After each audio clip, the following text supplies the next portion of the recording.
Bom dia, professor Manuel Maciel da Silva Ramiro. Meu nome é Felipe Barbier Sampaio, Braga de Macedo. Sou aluno e estudante da disciplina de Ética, Cidadania e Direitos Humanos da Universidade Estadual do Estado de Roraima. E estou realizando nessa aula de hoje a propositura inerente ao exercício 3, tópico 4, certo? Peço vênia para o senhor, em alguns momentos aqui eu vou ter que me virar ao lado para realizar aqui a minha organização no intuito de ministrar essa pequena aula, já que ainda não me encontrei ainda com esses meios de comunicação diferentes, né, visuais, de vídeo, não. Apesar de dar algumas aulas, eu não estou acostumado a utilizar esse meio, tá, professor? Bom, professor, antes de mais nada, eu gostaria de agradecer ao senhor pela oportunidade das aulas. Já tive a oportunidade de assistir essa matéria anteriormente, de Direitos Humanos, e vi com uma grata surpresa essa divisão entre duas disciplinas do senhor, o professor Edgar. As aulas têm sido muito úteis, embora o espaço físico não tenha nos proporcionado esses encontros. Nós estamos tendo uma oportunidade de revisitar alguns temas que são de uma importância muito, muito grande para o sistema jurídico. Sou magistrado, atuo aqui no Tribunal de Justiça do Estado de Roraima, na vara da Fazenda Pública.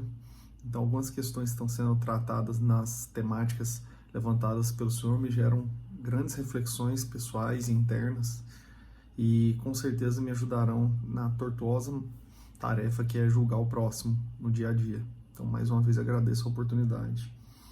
Bom, professor, o nosso exercício número 3, ele traz 4 subdivisões, né?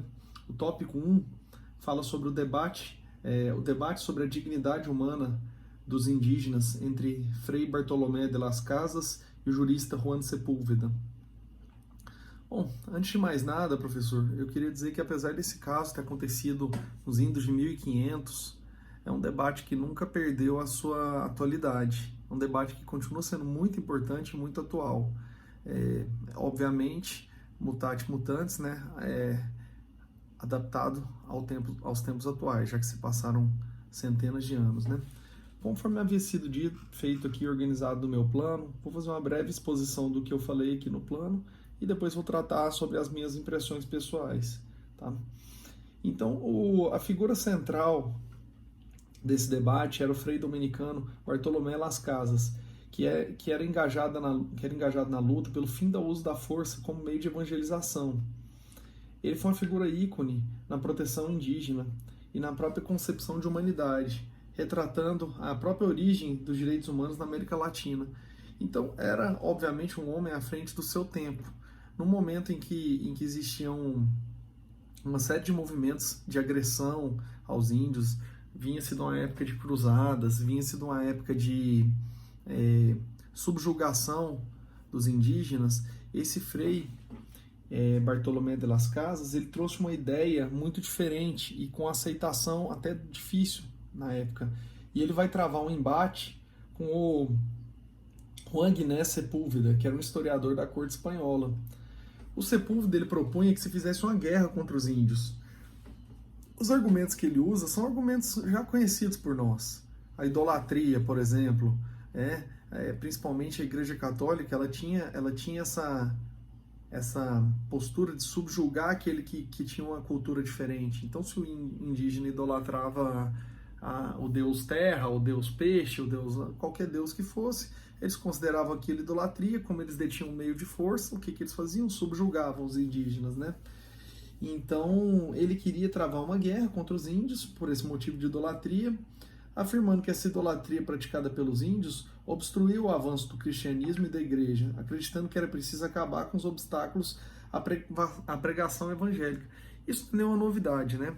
Esse pensamento do avanço do cristianismo e da igreja, foi um pensamento que durou centenas de anos, de se subjugar aquele que era supostamente mais fraco e principalmente aquele que não tinha a fé cristã que se entendia mais correta, né?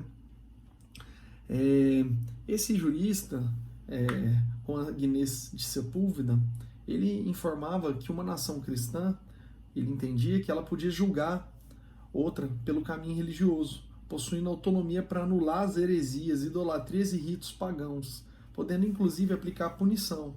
Aí nós voltamos aos tempos mais obscuros, né, que nós tivemos até da Idade Média, onde foram cometidas inúmeras atrocidades, destruídos lugares de extremo valor cultural, paisagístico, arquitetônico, em prol da religião.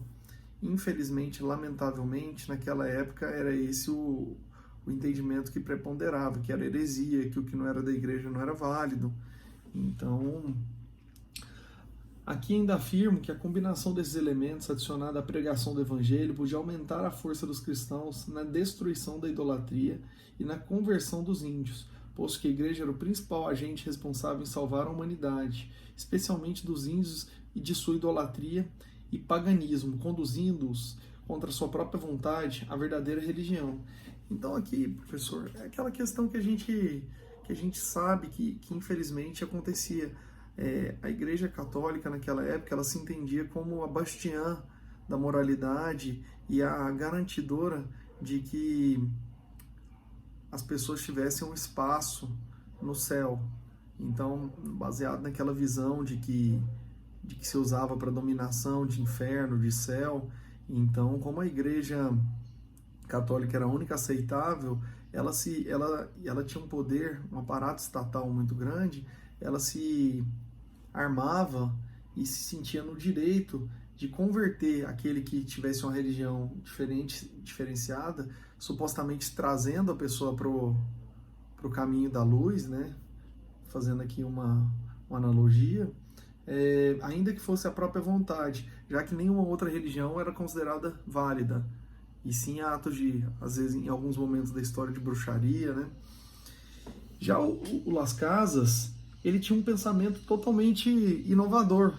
Ele entendia que o caminho para pregar a fé ao povo indígena devia ser por meio pacífico, doce, amoroso, não era fingido.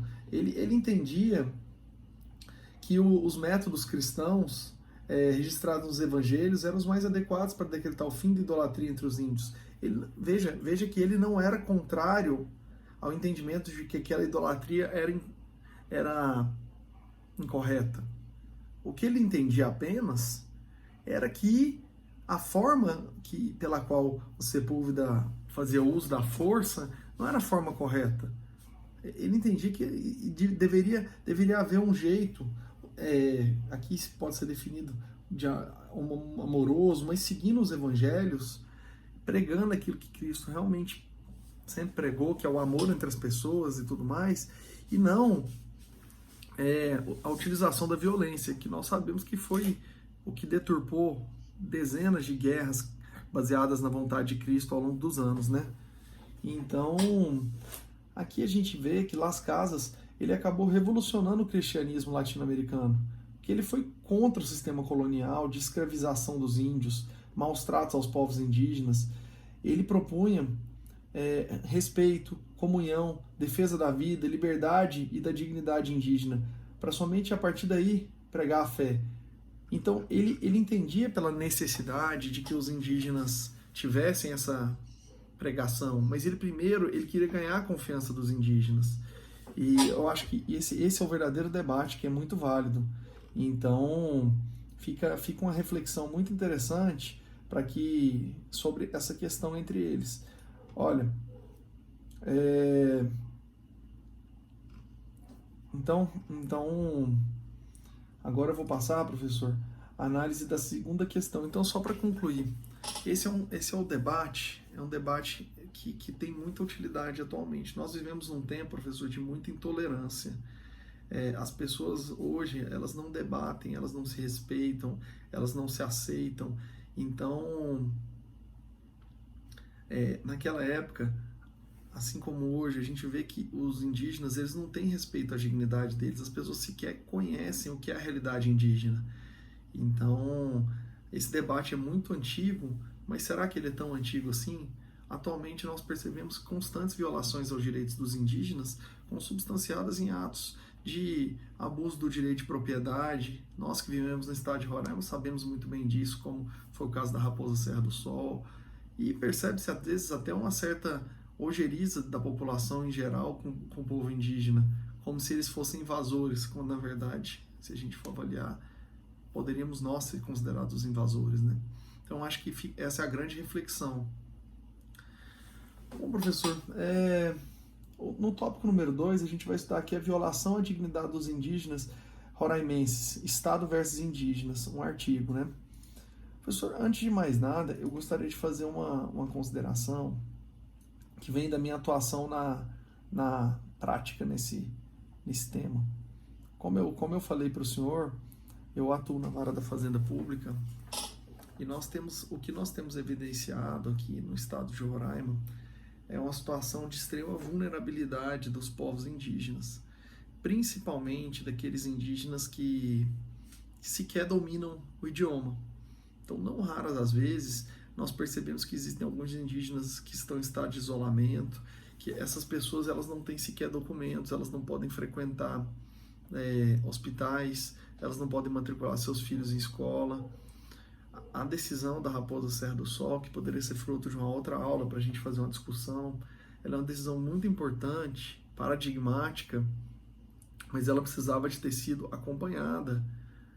Então, muito se tem a melhorar ainda para que os indígenas tenham a garantia de uma real dignidade.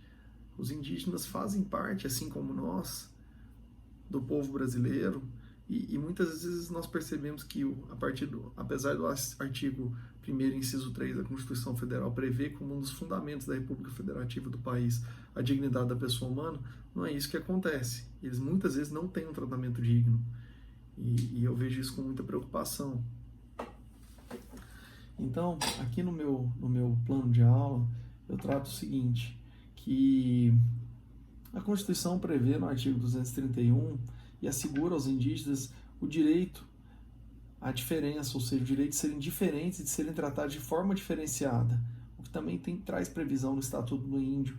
Existe a Convenção 69 da OIT, que assegura, aqui abro aspas, se deve dar preferência a tipo de punição outros que não o encarceramento. Esse é o grande problema, professor.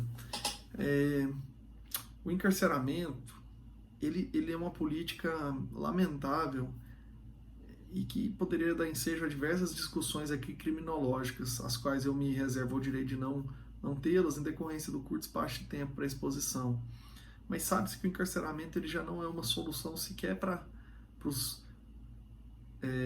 cidadãos não índios, né?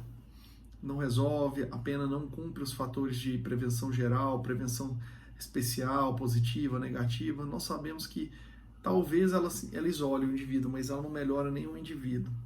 E aí nós encontramos um problema maior com a penalização do índio, porque o índio muitas vezes ele sequer entende por que ele está sendo preso, ele sequer entende o que está acontecendo ali. Então, se ele não entende, fica muito complicado de você impor a ele aquela sanção. Então, eu trato aqui que a Convenção 69 da OIT fala nesse sentido. Fala aqui, em Roraima, as enormes diferenças culturais dificultam a compreensão por parte dos indígenas presos, tendo em vista que não dominam o idioma português, sequer compreendem as acusações e o processo de defesa, desconhecendo a situação processual e as regras do sistema prisional. Então, como o próprio artigo fala, em Roraima há um preconceito contra indígenas muito forte, o qual tem sido internalizado por parte da população indígena e a categoria pardo, levando a um ocultamento da grande parte da população considerada indígena. Isso é impressionante, professor. Nós temos um censo de magistrados, censo nacional, nós não temos magistrados que se classificam entre os indígenas.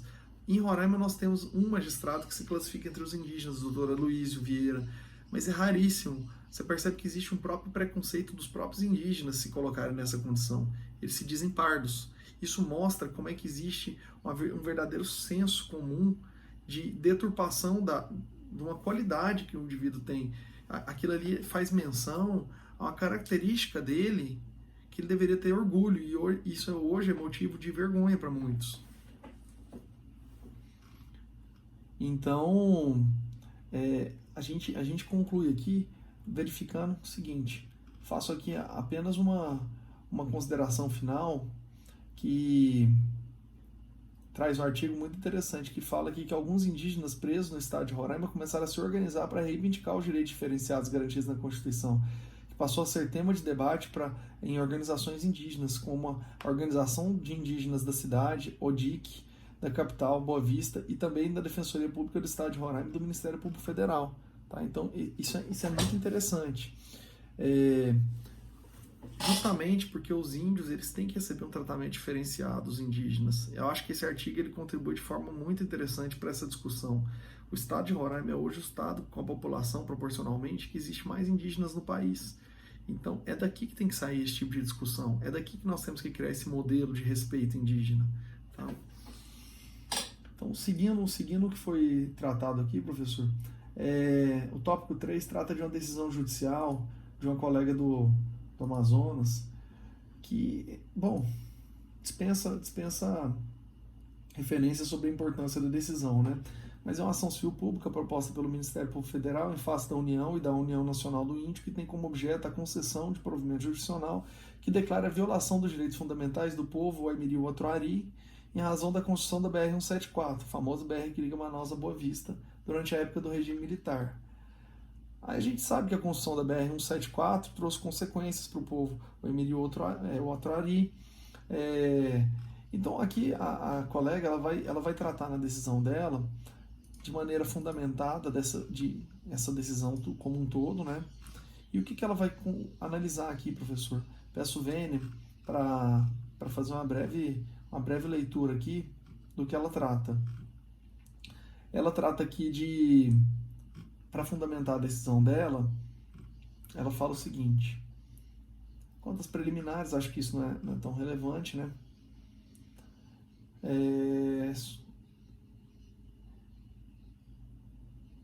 Que o Poder Judiciário pode intervir nesse artigo, né?